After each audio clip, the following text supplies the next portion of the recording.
এ গাদা ও গাদা রোজা বাঁধা। আচ্ছা, এটা কি ঠিক? বকা বকা মায়েরা গুল খেত, বিড়ি খেত দাদুরা, হুঁকো খেত, তারা রোজা করত। এইভাবে আমল ইমানটাকে নষ্ট করার জন্য চক্রান্ত চলছে। আমল আর ইমান নিয়তের দুটো ভাগ আছে, একটা হলো লফজি, একটা হলো কালবি। আন্তরিক নিয়ত করা হলো ফরজ, আর লফজি নিয়ত করা হলো মুস্তাহাব। এখন আলেম ওলামা, মাদ্রাসা, মসজিদ, কারি, বক্তা, সুফি সব বেশি। আজ থেকে 30 বছর আগে ওই রমজান মাসে সব ঘুমিয়ে থাকতো, ভোরবেলা লোক উঠে হাঁকতো, রোজাদাররা উঠে যাও, দুধ কলা পেয়ার করো, সাহারি খেয়ে দাও, হাঁকতো না জি। এখন তো সব মাইকে বলে। তৎকালীন সময়ের লোকগুলো বোকা ছিল, তাহলে তাদের জন্য নাওয়াইতু আন উসাল্লিয়া লিল্লাহি তাআলা রাকাতায় সালাতে এই নিয়তটা তাদের জন্য যথেষ্ট ছিল। এখন আপনি পণ্ডিত হয়েছেন, আপনার ওই নাওয়াইতু আন সলিলুল্লাহ তাআলা এ পড়তে হবে না, আপনি মনে মনে করবেন হয়ে যাবে, চিংড়ি কিনবেন, নামাজ পড়বেন, দুটো সব হবে। তাহলে ওই বোকা মানুষদের জন্য আলেমরা অক্লান্ত পরিশ্রম করে তারা কিতাবপত্র ঘেঁটে সাধারণ মানুষকে মসজিদ মুখো করার জন্য, রোজা রাখার জন্য তারা সুন্দর করে নিয়ত তৈরি করে গেছেন। আলেম ওলামা হচ্ছে শরিয়তের দলিল, শুধু কোরআন হাদিসটা শরিয়ত মানার জন্য দলিল নয়।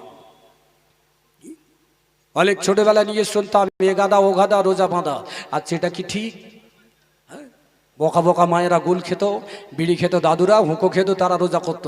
তাহলে ওই পরিস্থিতিতে নাওয়াইতু আন আসুমা গাদা মিন শাহরি রমজানিল মুবারক, এটা নাজায়েজ হবে, বিদআত হবে না, ওদের জন্য উপকার হবে। তুমি পণ্ডিত, তোমার জন্য করতে হবে না। যারা বোকা মানুষ তাদের জন্য আলেমরা ঘাম ঝরিয়েছেন শরিয়তকে বাঁচানোর জন্য, শরিয়তকে টিকিয়ে রাখার জন্য। সুতরাং নিয়ত হলো দুটো, একটা কালবি অন্তরে নিয়ত, ভোরবেলা উঠলেন সাহারি খেলেন, তাহলে কি আপনার রোজা রাখা হবে না? হবে না। সাহারি খাওয়াটা রোজা রাখার জন্য, ওইটা হলো কালবি নিয়ত, ওটা ফরজ। আর সকালবেলা উঠে যদি নাওয়াইতু আন আসুমা গাদাম যদি পড়েন, এটা হলো মুস্তাহাব। এটা যদি না করেন তবু আপনার রোজা হয়ে যাবে, পড়লে হবে উত্তম। আর এই নিয়ে এত বিতর্ক আর এত ফুসফুসনি গুজগুজনি, এর কি কারণ আছে? এতে কি উপকার আছে? তাহলে নামাজ, আকিমিস সালাত, নামাজ পড়ো। কি পদ্ধতিতে পড়বেন? ওয়ারকাউ ওয়াসজুদু, রুকু করো, সিজদা করো। ফাকরাউ মা তায়াসসারা মিনাল কোরআন, নামাজের ভিতরে কোরআনের সহজ আয়াত দিয়ে দাও, সেটা হচ্ছে সূরা ফাতিহা। আর নামাজ পড়বে কিভাবে? সাল্লু রাআইতুমুনি কামা উসাল্লি, নবী যেমন নামাজ পড়েছেন তেমন। তাহলে নবীকে নামাজ পড়া কে দেখেছেন? আমাদের দেশের ফসকে লোক না নবীর সাহাবীরা? সাহাবীদের দেখেছেন যারা, তাদের কি বলে? তাবেঈ। আবু হানিফা হলেন তাবেঈ। তাহলে সাহাবীদের নামাজ রাসূলুল্লাহর নামাজের মতো। তাহলে আবু হানিফার নামাজটা কি হবে? সাক্ষী হবে, তাকলিদে সাক্ষী হবে, জাহান্নাম মার্কা নামাজ হবে, মুশরিক মার্কা নামাজ হবে, না রাসূলুল্লাহর নামাজ হবে? কোনটা? হ্যাঁ, একটু বাংলা পড়া বই নিয়ে আর বগলে করে যার খুশি তার দেখাচ্ছে, বলছে এই দেখো সহি, এই দেখো সহি। যাকে দেখাচ্ছ সে তো মাদ্রাসা পড়েনি, তাহলে তার কাছে কিভাবে বোঝাবে তুমি? অনুরোধ করব এই ফিতনা থেকে বাঁচার জন্য। তাহলে নামাজ হলো 4 প্রকার। 1 নম্বর নামাজ হলো ফরজ, 2 নম্বর নামাজ হলো সুন্নাত, 3 নম্বর নামাজ হলো ওয়াজিব, 4 নম্বর নামাজ হচ্ছে নফল। 4 রকম নামাজ নবীজি পড়েছিলেন। এখন সাল্লু রাআইতুমুনি দলিল দিয়ে সুন্নত পড়ে না, নফল পড়ে না, তাহলে কি এটা নবী মার্কা নামাজ হলো?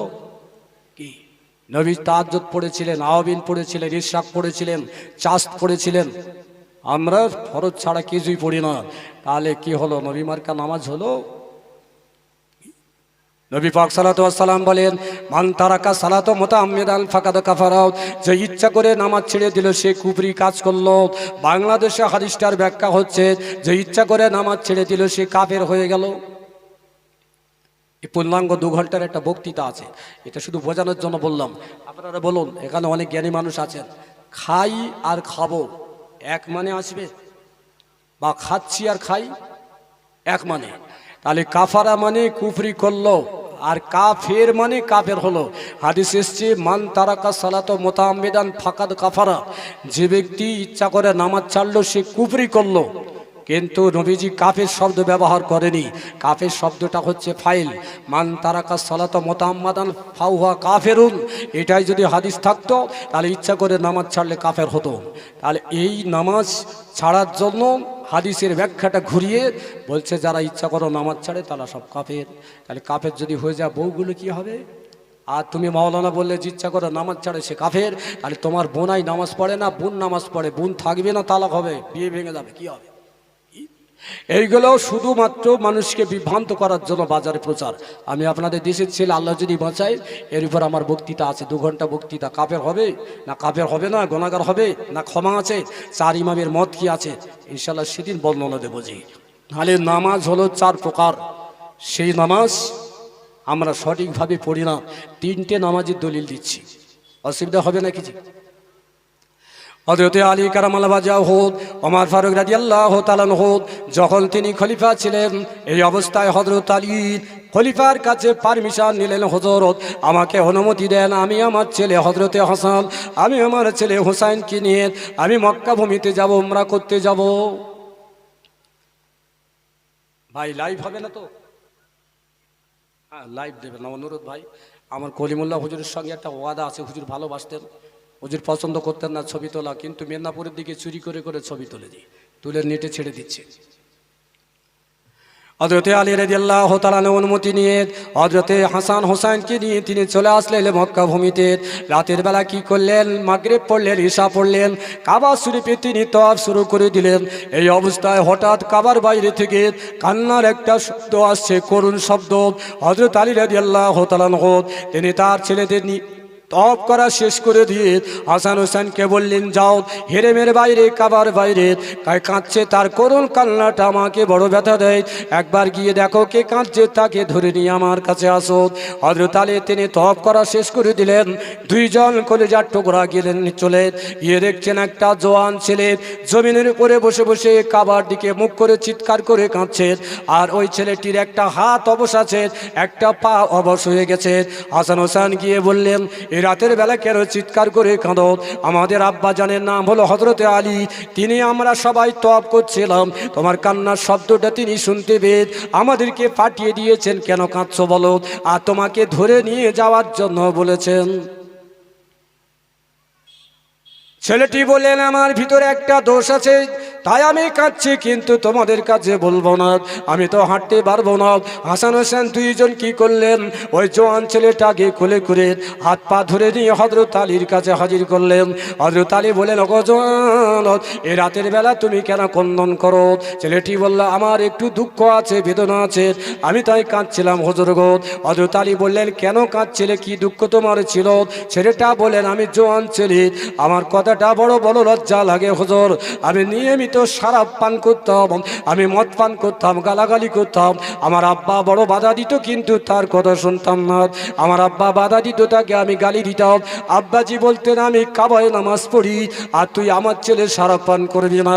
আমার বাপের কথা মানতাম না, অগ্রাহ্য করতাম, কখনো কখনো রাগের কারণে গালি দিতাম। একদিন আমি শরাব পান করে বাড়িতে ফিরেছি, আমার আব্বাজি বললেন, তুই আমার ছেলে, আমি নামাজ পড়ি আর তুই শরাব পান করিস, তুই আমার বাড়ি থেকে চলে যা, তোর মুখটা আমি দেখবো না। এই কথা শুনে আমার আব্বাকে আমি ঘাট ধাক্কা দিলাম, এমনকি তার গায়ে আমি চাপেটাঘাত লাগিয়ে দিলাম, আর তিনি জমিনের বুকে পড়ে বললেন, ছেলে তুই আমার প্রতি যে দুর্ব্যবহার করছিস, আল্লাহ তোকে ক্ষমা করবে না, আল্লাহ তোকে ক্ষমা করবে না, তুই ধ্বংস হয়ে যাবি, ধ্বংস হয়ে যাবি। এই কথা বলে আমার আব্বা জমিন থেকে উঠে ছুটতে ছুটতে ছুটতে কাবায় এসে বলল, আল্লাহ আমার ছেলে শরাব পান করে নিষেধ করেছি সরে নয়, সে আমাকে ধাক্কা দিয়েছে, আমাকে মেরেছে, ও যেন ধ্বংস হয়ে যায়। এই বলে আমার আব্বাজি বাড়িতে ফিরে গেল। বদদোয়া করার সাথে সাথে আমার হাতটা অবশ হয়ে গেল, আমার পাটা অবশ হয়ে গেল। ও আলী, আমি আমার আব্বার পা দুটো জড়িয়ে ধরে বললাম, আব্বা জান, আমি ভুল করে ফেলেছি, ক্ষমা করে দেন, আমি আপনার ছেলে অন্যায় করেছি, ক্ষমা করে দেন। আমার আব্বা মুখ থেকে বললেন, যা তোকে ক্ষমা করে দিলাম। আমার শরীরটা একটু হালকা হলো, কিন্তু পূর্ণাঙ্গ হাতটা সুস্থ হলো না, আমার পাটা সুস্থ হলো না। তথাপি খুঁড়িয়ে খুঁড়িয়ে বললাম, আব্বা যান, যেমন বাড়িতে বদদোয়া করেছেন কাবায় আপনি বদদোয়া করেছেন, ওই কাবায় গিয়ে যদি ক্ষমা না করেন আল্লাহ আমাকে ক্ষমা করবে না। ও আলী, আমি আমার আব্বার জন্য একটা উট সংগ্রহ করলাম, উটে বসিয়ে নিয়ে কাবায় যাব, দোয়া করবেন, বদদোয়া তুলে নেবেন। এইভাবে তাকে উটে চাপিয়ে নিয়ে আমি লাগাম ধরে গুটি গুটি পায়ে খড়িয়ে খড়িয়ে আস্তে আস্তে যে জায়গায় বসে কাঁদছি ওই জায়গায় আমার আব্বার উটটা নাচানাচি করলো, আর উটের উপর থেকে আমার আব্বা পড়লো। মাথা ভাবে পড়ার কারণে আব্বার মৃত্যু হলো। কাবায় এসে আর আমার বদদোয়াটা তুলে নেওয়ার সুযোগ হলো না। আমি চিৎকার করতে কাঁদতে থাকলাম। পাড়া প্রতিবেশীরা এসে আমার আব্বার লাশটা নিয়ে গেল। আমি বাড়িতে চলে গেলাম। আলীগঞ্জ আমার আব্বার দাফন করা হয়ে গেছে, কিন্তু আমার ক্ষমাটা বাকি আছে। তাই আমি নিয়ত করলাম, বাড়িতে তো ক্ষমা করেছে, কাবায় গিয়ে আমি যেখানে আমার আব্বা বদদোয়া করেছিল আমি ওই জায়গায় গিয়ে ক্ষমা চাইব, দেখি আমার আল্লাহ পাক আমাকে ক্ষমা করেন কিনা। আমাদের গ্রামগঞ্জে আর মদখোর আছে? এখন চুল্লু খায়, গাঁজা খায়, জি মদ আর খায় না, দাম বেশি, মদ আর খায় না জি। কিন্তু বল খেলা হলে দেখবেন বোতল সব আশেপাশে বহু আছে, বস্তা বস্তা বোতল আছে।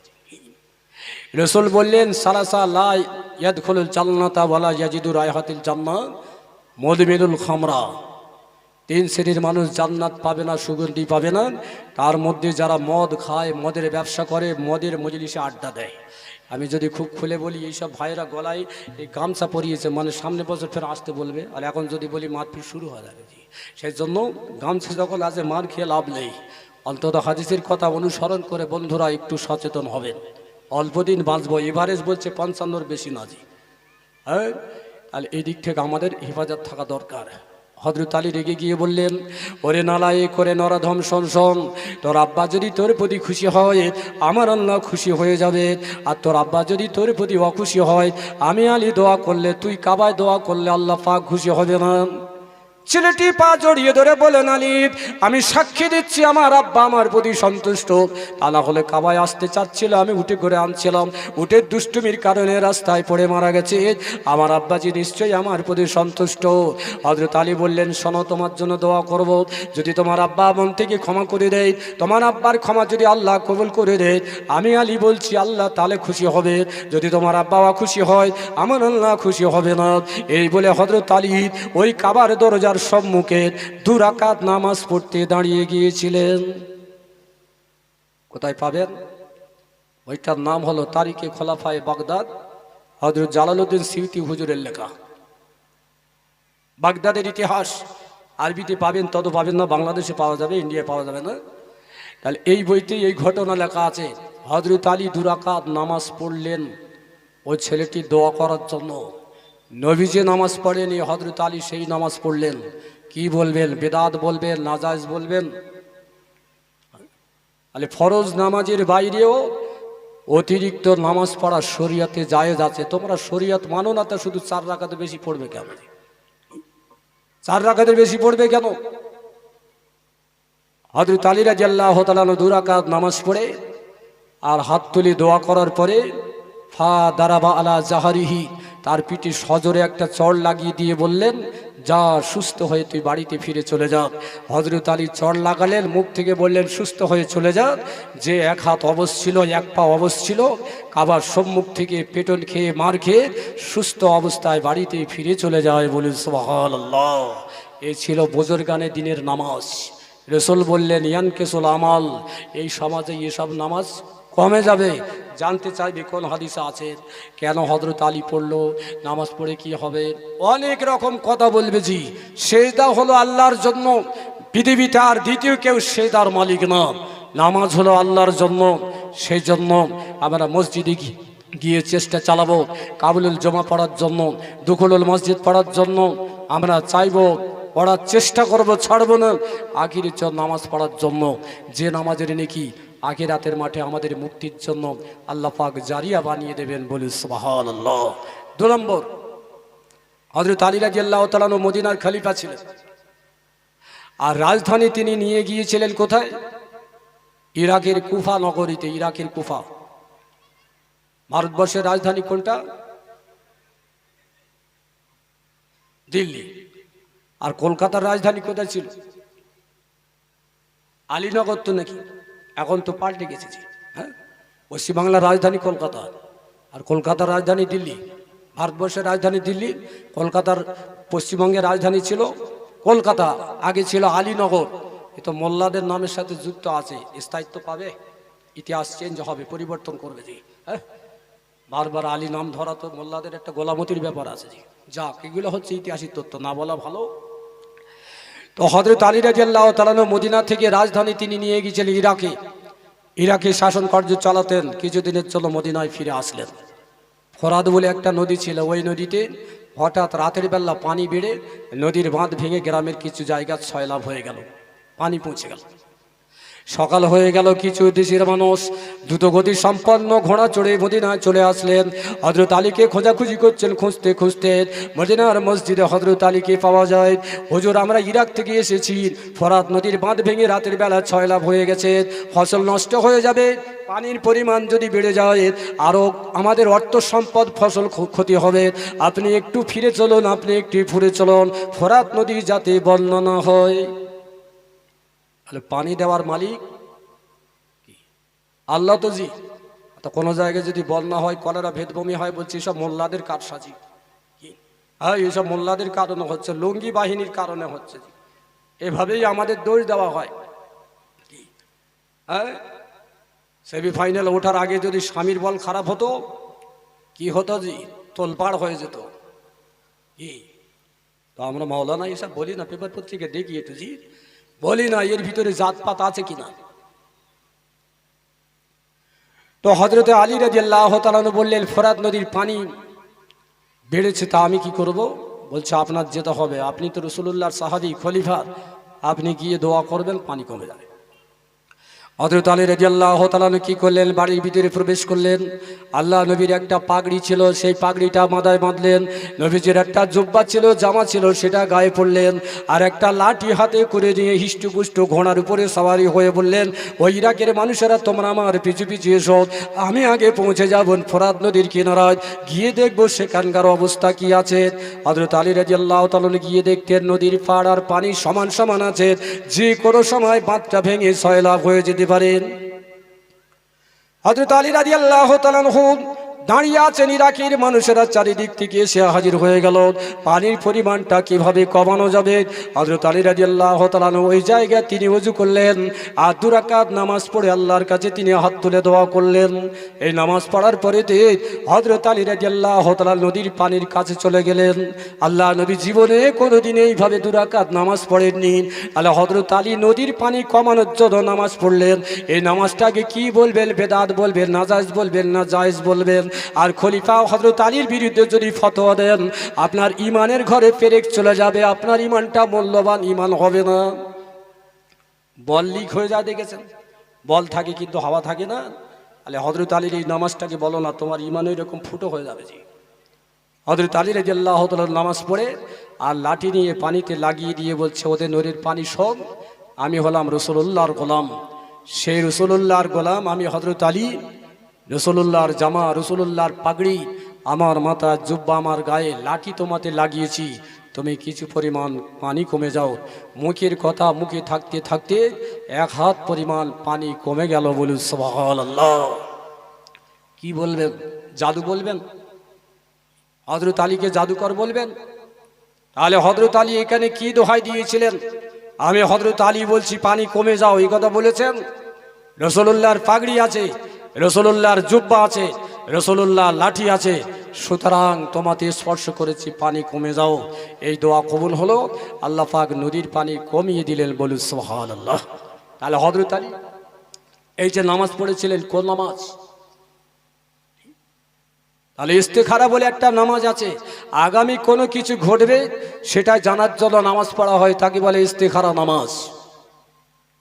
তাহলে বিপদে পড়লে, মুসিবত থেকে আত্মরক্ষার জন্য ওয়াস্তাইনু বিস-সাবরি ওয়াস-সালাত, ধৈর্য সহকারে নামাজ পড়ো, আল্লাহর সাহায্য চাও। ফরজ ছাড়া অন্য কিছু পড়ি না। আর নফল ইস্তেখারা হিসাব গুরুত্ব থাকবে, থাকবে গুরুত্ব জি। হযরত আলী রাদিয়াল্লাহু তাআলা কি ইরাকবাসীরা বললেন, হুজুর আপনি আরেকটু কমিয়ে দেন, আরেকটু দোয়া চান, পানি যেন কমে যায়। হযরত আলী রাদিয়াল্লাহু তাআলা আবার তিনি লাঠিটা পানিতে স্পর্শ করে বললেন, ওগো নদীর পানি, আমি আবারও বলছি, আমি রাসূলুল্লাহর গোলাম, আল্লাহর একজন বান্দা।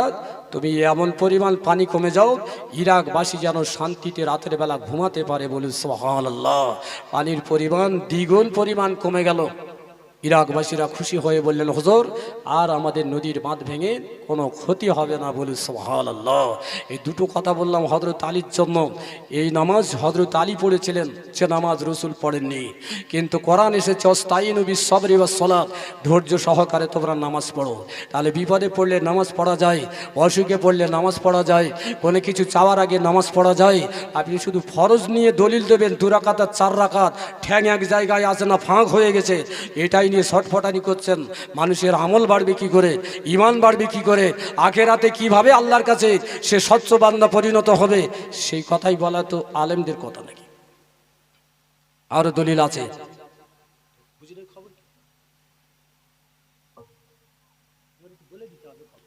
কমিটি ভাইরা হুজুর খবর কি একটু বলে দেন। দুরূদ শরীফ আল্লাহুম্মা সাইয়্যিদিনা মাওলানা মুহাম্মদ ওয়া আলা আলি সাইয়্যিদিনা মাওলানা মুহাম্মদ। কে কহিল শিরকে ছাড়ো, কে কহিল শিরকে ছাড়ো, ডাকো সবে এক খোদার প্রবঞ্চনা চুগলখুরি, ছাড়ো চুরি ব্যভিচার। বেদা ভেঙে রে বাঁধ ভেঙে কয়, বেদা ভেঙে রে বাঁধ ভেঙে কয়, মুমিন সবাই এক সমান, সে যে মোদের দয়ার নবী, দরদ পড়ো মুসলমান। আল্লাহুম্মা সাল্লি আলা সাইয়্যিদিনা মাওলানা মুহাম্মদ ওয়া আলা আলি সাইয়্যিদিনা। খবর দিতে হবে, আমি ওয়াজ করবার এদিকে মন যাবে জি, দুরকম হয়ে যাবে। আমি আমার পড়ার লাইফে একটা চোদ্দ দেখেছিলাম জি, পাক সার্কাসের নামটা 25 পয়সা ট্রাম ভাড়া, আলিয়া মাদ্রাসায় যেতাম। শিয়ালদাতে গেট পড়ে গেলে টিকিট কাটতে হবে, তো ট্রেনের ভিতরে একজন পকেট মার হয়ে গেছে, ধর ধর যেই হলো পয়সাটা অন্যের পকেটে দিয়ে আর চোরটা চুপচাপ দাঁড়িয়ে আছে। তার মানে ধরা পড়ে তো ওই মার খাক নাকি। তো সেই জন্য অন্য মানুষকে কখন আসবে কখন আসবে এইভাবে করতে করতে ওয়াজ করা একটা চিন্তিত ভাব থাকবে, সেজন্য আমার বলে দিতে হবে এসেছেন কিনা বা আসতে দেরি হবে একটু বলে দেবেন। তো আমি তথ্যটা রেখে আর একটা দিকে যাচ্ছি, সেটা কি আমল কমের কথা। এটাই তো আমার হেডলাইন ছিল, আমল কমের কথা জি। তো বর্তমান সময়ে সকলার ওয়াজ শুনে কাজ করা ক্ষতির কারণ আছে, সকলার পরামর্শ নেওয়া ক্ষতির কারণ আছে। তো একজন গরিব মানুষ একটা কারখানায় কাজ করে, বেচারা এত মাইনে কম, বউ বাচ্চা বেশি, সংসার চালাতে পারে না। তো কারখানায় অনেক দিন কাজ করে পুরাতন কর্মচারী হয়ে গেছে, কারখানা থেকে বার হয়ে এসে আর একটা বট গাছের তলায় খুব বসে চিন্তা করছে যে এই কারখানা ছেড়ে দেবো, মাইনে বাড়াই না যখন আর কাজ করবো না, অন্য জায়গায় নতুন কাজ দেখব। তো ওই রাস্তা দিয়ে একটা মুরব্বী আসছিল, টুপি পরে জুব্বা পরে লাঠি হাতে নিয়ে এসে বলছে, সালাম আলাইকুম ভাই, চিন্তা করছো কেন? বলছে, আমি পুরাতন কর্মচারী, মাইনে বাড়ায় না, খাটনি বেশি, সংসার চালাতে পারি না, বউ বাচ্চা বেশি, তাই চিন্তা করছি এই কারখানায় আর কাজ করবো না, অন্য জায়গায় যাব। তা বলছে, আমাকে দেখে চিনতে পারছো? বলছে, হ্যাঁ। বলছে, আমি একজন মুরব্বী মানুষ, আমার কথা একটু শোনো, কারখানা ছেড়ে দিও না, আমি তোমার পরামর্শ দিচ্ছি। কি পরামর্শ? বলছে, কারখানার মালিকের কাছে চলে যাবে, গিয়ে বলবে, খোদার কসম করে বলি মালিক, আমার বোর শরীর খারাপ, বিবির শরীর খারাপ, 10,000 টাকা নগদ দিতে হবে, অন্য সময় আদায় করে দেব। এ বলল কি, মাইনে কম, অন্য জায়গায় কাজ করব। আর মুরব্বী বলছে কি, বলবি খোদার কসম বোর শরীর খারাপ। আচ্ছা, মিথ্যা কথা বলা ভালো না খারাপ? এ লোক যুক্তি দিল, বোর শরীর খারাপ, মিথ্যা কথা বলবি। قال الله تعالى في كتاب مبين يا أيها الذين آمنوا اتقوا الله ওয়াকুনু মা'আস সাদিকিন। আল্লাহ পাক কোরআন থেকে জানিয়ে দিলেন, হে ঈমানদারগণ, তোমরা খোদাকে ভয় করো এবং সত্যবাদী মানুষের সঙ্গে তোমরা তাদের জীবনযাপন সত্যবাদী মানুষের পথটা অবলম্বন করো। তাহলে সত্যবাদী মানে বুজুর্গানে দিন, আল্লাহওয়ালা মানুষ। এদের ওলামাদের মতে এদেরকে ওলি বা পীর বলা হয়। এখন বক্তারা ওয়াজ করে, কোরআনের পর কোরআন আয়াত বলে, পীর খুঁজে পায় না কোরআন শরীফ, ওলি খুঁজে পায় না কোরআন শরীফে। জি, এভাবেই বক্তৃতা এখন হচ্ছে সাধারণ মানুষকে মুখটা ঘোরানোর জন্য। কোরআনে যখন ওলির কথা নেই, তাহলে তোমরা কেন পীর মানবে? এটা মন ঘোরানোর চমক। তো আল্লাহ পাক জানিয়ে দিলেন, সত্যবাদীদের সঙ্গে তোমরা থাকো বা সত্য পথ অবলম্বন করো। নবীজি কি বললেন? ওয়ান আব্দুল্লাহ বিন মাসউদ রাদিয়াল্লাহু তাআলা আনহু قال رسول الله صلى الله تعالى عليه وسلم إن الصدق يهدي إلى البر وإن البر يهدي إلى الجنة وإن الرجل يتصدق حتى يكتب عند الله صدقا وإن الكذب يهدي إلى الفجور والفجر يهدي إلى النار وإن الرجل يكذب حتى يكتب عند الله كذابا। আল্লাহ নবী বললেন, তোমরা সত্য কথা বলো, সত্য কথা নেকি তৈরি হয় আর নেকি তোমাদের জান্নাতের দিকে নিয়ে যায়। বলুন সুবহানাল্লাহ। তোমরা মিথ্যা কথা বলো না, মিথ্যা কথায় গুনাহ তৈরি হয় আর মিথ্যে কথা তোমাদের কি গুনাহ হলে গুনাহ তোমাদের জাহান্নামের দিকে ধাবিত করে। তাহলে সত্যবাদীর পথ অবলম্বন করো। আর এই বুজুর্গ কি বলে দিল? বুজুর্গ বলল, বলবি বিবির শরীর খারাপ, 10,000 টাকা দাও, অন্য সময় আদায় করে দেবো। লোকটা ছিল বোকা, সৎ মানুষ। বলল, টাকা যদি দেয় কি করব? বলছি, তারপরে আমার পরামর্শ আছে, তুই আগে টাকাটা নিয়ে আয় না। তো লোকটি চলে গেল, গিয়ে মালিকের কাছে বলছে, বিবির শরীর খারাপ, 10,000 টাকা লাগবে, আমি তো পুরাতন কর্মচারী, আস্তে আস্তে মাইনে থেকে পরিশোধ করব। মালিক বড় ভালো লোক, 10,000 টাকা দিল, নিয়ে চলে আসলো। মুরব্বির কাছে বলছেন, 10,000 টাকা নিয়ে এসেছি। মুরব্বি বলছে, শোন, কারখানার গেটের দিকে বুড়ো আঙুলটা তুলে বল, তোর টাকাটা কসু আদায় করবে, মানে দেবো না। কারখানার দিকে বুড়ো আঙুল তুলে বল, কসু দেবে, মানে দেবো না। জি, রাসূল বললেন, আয়াতুল মুনাফিকি সালাসা, ইজা হাদাসা কাযাবা, ইজা ওয়াদা আখলাফা, ইজা তুমিনু খানাত। মুনাফিকের 3টি চিহ্ন আছে, কথায় কথায় মিথ্যা কথা বলবে, গচ্ছিত মাল আত্মসাৎ করবে, আর ওয়াদা করলে খেলাপ করবে। তাই এই কর্মচারীকে তার মালিকের সঙ্গে ওয়াদা খেলাপ করার জন্য সে পন্থা বলে দিল। আল্লাহ নবী বলেন, নাফসুল মুমিনিন মুআল্লাকাতুন বিদাইনি হাত্তা ইউজানুহু। যদি কোনো ব্যক্তি ঋণ করার পরে, দেনা করার পরে পরিশোধ না করে যদি মারা যায়, ওই লোকটির আত্মাটা, রুহুটা, জানটা আকাশের নিচে ঝুলে থাকবে, আল্লাহর কাছে কবুল হবে না।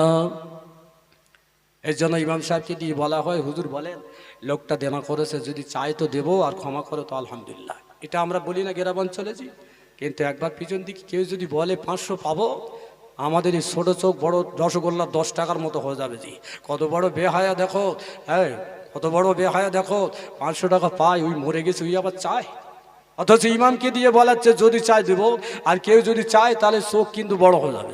কি, তখন আমরা ওই লোকটার পক্ষে দরদি হয়ে যাব। সে যে শরীয়তের খেলাপ করে যাচ্ছে, এদিকে আমাদের মন থাকবে না। তাহলে মুরব্বি 3টে বাজে পরামর্শ দিল। মিথ্যা কথা বলো, ওয়াদা খেলাপ করলো, ঋণ শোধ করতে হবে না। এবার বললেন, পরামর্শ দাও, 10,000 টাকা কি হবে? বলছে, এক কাজ কর, তোর সঙ্গে 20 বছর পরে আমার দেখা হবে, তুই 10,000 টাকা যখন নিয়েছিস, তাড়াতাড়ি পাকা ধনী হয়ে যাবি। 6,000 টাকা তুই সুদে খাটাবি, 4,000 টাকা মদ ব্যবসা করবি, 20 বছর পরে তুই দেশের পাক্কা ধনী হয়ে যাবি। এই কথা বলে মুরব্বি চলে গেল। তাহলে 6,000 টাকা সুদে খাটালো, 4,000 টাকা মদ ব্যবসা, পয়সা বাড়বে না বাড়বে না? বলেন জি। কে করছে আর কেন করছে ওসব বলে মার কাজ করলে হবে না। জি, খারাপ কাজটা খারাপ। তাহলে এই মুরব্বি কি পরামর্শ দিল? হারাম ব্যবসা, প্রতারণা, মিথ্যা কথা বলা। সমাজে এরকম বহু মিথ্যা আলেম, বহু মিথ্যা বক্তা, বহু ইমাম সাহেব মিথ্যা কথা বলে বেড়াচ্ছে। শুধু গোল জামাটা গায়ে দিয়েছে পেটের ভাতের জন্য। চাল্লার কসম আমার নানা মেজো হুজুরের মুরিদ, খোদার কসম আমার দাদু ছোট হুজুরের মুরিদ, আর আমি ফুরফুরায় বাইরে যেতে পারি, কিন্তু সবে বরাতের দিনে বলছে শরীর খারাপ, আমার ছুটি দাও, বাড়ি যাব। মানে কবর জিয়ারাত আর নামাজ পড়া ওর স্বভাবের মধ্যে পড়ে না। শুধু পেটের ভাত জোগাড় করার জন্য মসজিদে হাঁটুর নিচে পর্যন্ত কেনা পাঞ্জাবি কিনে ইমামতি করছে। আর আমরা বলছি, এরকম ভালো হুজুর খুঁজে পাওয়া যায়। তাহলে ইমামের ভিতরে মিথ্যা আছে, আমি বক্তা, আমার ভিতরে মিথ্যা আছে। কি বক্তার ভিতরে মিথ্যা আছে, শ্রোতার ভিতরে মিথ্যা থাকবে জি। তাহলে মিথ্যা শ্রোতা যদি হয় তওবা করলে তার উপকার আছে, কিন্তু বক্তা যদি মিথ্যা কথা হয়, দিন প্রচারকারী যদি মিথ্যা কথা হয়, আলেম যদি মিথ্যা কথা হয়, তাহলে শরিয়তে জায়গা ক্ষতি হবে, শরিয়ত নষ্ট হবে। আল্লাহ হেফাজত করেন। সবাই বলুন আল্লাহুম্মা আমিন। আপনাদের একটু অসুবিধা হলো নাকি? হ্যাঁ, তাহলে সকলার ওয়াজ নসিহত শোনা যাবে না, কাজ করা যাবে না জি। একটু চিন্তা ভাবনা করবেন। বক্তার অভাব নেই, ক্যাসেট শুনে মুখস্থ করে সুরাল ও গজলে আজকে নেটের মাধ্যমে পরিবেশন হচ্ছে, আর কমিটি নেট দিকে বক্তা নির্বাচন করছে। বলছে আগেকার বক্তারা সব বুড়ো হয়ে গেছে, এখন সব নতুন নতুন বক্তা, এভাবেই চলছে জি। তাহলে পুরাতন বক্তা বুড়ো হয়ে গেছে, অজন্তা চপ্পল বুড়ো হয়ে গেছে, বরলিন বুড়ো হয়ে গেছে, অমৃতঞ্জন বুড়ো হয়ে গেছে, সব বুড়ো কি এখন নতুন নতুন। এভাবেই আসলে এর ভিতরে একটা চমক আছে। আমল করার শরীয়তের কথা কিছু পাবেন না, কিন্তু বয়ানটা খুব সুন্দর থাকবে।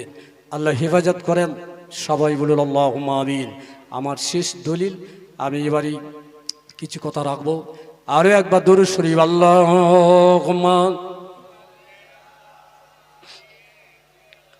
মাওলানা মুহাম্মদ ওয়া আলা আলি সাইয়্যিদিনা مولانا محمد قال الله تعالى في كتاب مبين ادعوني استجب لكم। আল্লাহ পাক কোরআনে জানিয়ে দিলেন, বান্দা আমার কাছে দোয়া চাও, আমি দোয়া কবুল করব। আমরের সিগা আছে উদউনি, আমার কাছে চাও। এখানে আল্লাহ পাক বলেননি আমার কাছে পড়ো। তাহলে চাইতে গেলে কি করবেন? এক মনিবের বাড়িতে ধান কাটতে গিয়েছেন, মাটির কাজ করেছেন শ্রমিক। সন্ধ্যার সময় টাকা আনতে গেছেন, পকেটটা দেখিয়ে বলবেন এর ভিতরে দেন না। যদি ওই মনিব বাড়ি বলে একটু চা পান করো, চা খাওয়ার পরে কি বলবেন? পয়সা নিতে এসেছি দেন। উনি যদি দেন কি করবেন? পকেট দেবেন না হাত দেবেন? হ্যাঁ, তাহলে আল্লাহর কাছে চাইতে গেলে কি করবেন? ইন্নাল্লাযিনা সায়াস্তাকবিরুনা আন ইবাদাতি ফাজাহান্নামা দাখিরিন, যারা আমার ইবাদত করতে গিয়ে অহংকার করে তাদের কাজটা হবে জাহান্নামীদের কাজ। কোরআন পাকে আল্লাহ পাক জানিয়ে দিলেন উদউ রাব্বাকুম তাদাররুম ওয়া খুফিয়া, আমার কাছে তোমরা প্রকাশ্যে আস্তে এবং জোরে তোমরা আমার কাছে চাও। আল্লাহ নবী বললেন আর দোয়া হুয়াল ইবাদাত, দোয়া করাটা হচ্ছে ইবাদত। তাহলে নামাজের আগে হোক, নামাজের পরে হোক, এই দোয়া চাওয়াটা হচ্ছে ইবাদত। যারা ইবাদত করতে কুণ্ঠিত হয় তাদের কাজগুলো কামেল হবে, তারা কামেল হবে। যারা দোয়া করতে নিষেধ করে কামেল হবে। হাদিসের দোহাই দেখাচ্ছে জি, হাদিসের স্থানকাল পাত্রে পরিবর্তন আছে। মেশকাতের হাদিস করলে 3টে বাব আছে, আউয়াল দুম সোম। আউয়াল অধ্যায় যা হাদিস আছে দুম বা দ্বিতীয় অধ্যায়তেই নেই। দ্বিতীয় অধ্যায়ে যে হাদিস আছে তৃতীয় অধ্যায় নেই। 3টে অধ্যায় আছে হাদিস পাকের। তাহলে স্থানকাল পাত্রে হাদিসের দ্বারা হাদিস মানসুখ হয়, হাদিসের দ্বারা হাদিস মানসুখ হয়, কোরআন দ্বারা হাদিস মানসুখ হয়, কোরআন দ্বারা কোরআন মানসুখ হয়, কিন্তু হাদিস দিয়ে কোরআন মানসুখ হয় না। মানসুখ মানে কি? তার আয়াতটা থাকবে কিন্তু আয়াতের হুকুম থাকবে না। একটা কথা বলি ছোট্ট, কেউ ভাববেন না যে আমি ফুরফুরা হুজুরদের বিরোধী হয়ে গেছি। হযরত আদম আলাইহিস সালাতু ওয়াস সালামের জোড়া জোড়া ছেলে হতো।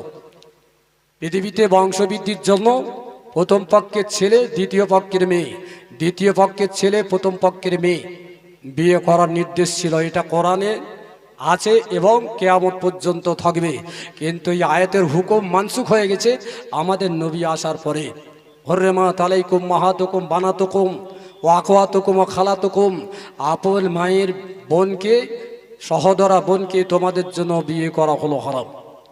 আদম নবীর শরীয়তে জনসংখ্যা বৃদ্ধির জন্য ভাই বোনের বিজোড়ভাবে বিয়ে করা যায়। আর আমাদের সমাজে আমাদের শরীয়তে আপন মায়ের পেটের বোনকে বিয়ে করা হারাম। দুটো হুকুম কোরআনে আছে। তাহলে আমাদের জন্য যে হুকুম, এ হুকুম মানা ফরজ, আয়াত তেলাওয়াত করা ফরজ। আদম নবীর জন্য যে আয়াত আছে ওই আয়াত তেলাওয়াত করা ফরজ, কিন্তু ওই হুকুম মানসুখ হয়ে গেছে। এগুলো বুঝে না যদি বলা যায় সমাজে বিভ্রান্তি তৈরি হবে। হ্যাঁ, এগুলো সমাজে ক্ষতির কারণ হবে, কোরআনের কিছু মানা যাবে আর কিছু মানা যাবে না, এগুলো বললে ঈমান নষ্ট হবে। জি, আল্লাহ পাক কোরআন পাকে জানিয়ে দিলেন, আফাতুমিনুনা বিবাযিল কিতাব ওয়া তাকফুরুনা বিবাযিল কিতাব, কোরআনের কিছু মানো আর কোরআনের কিছু ছাড়ো না।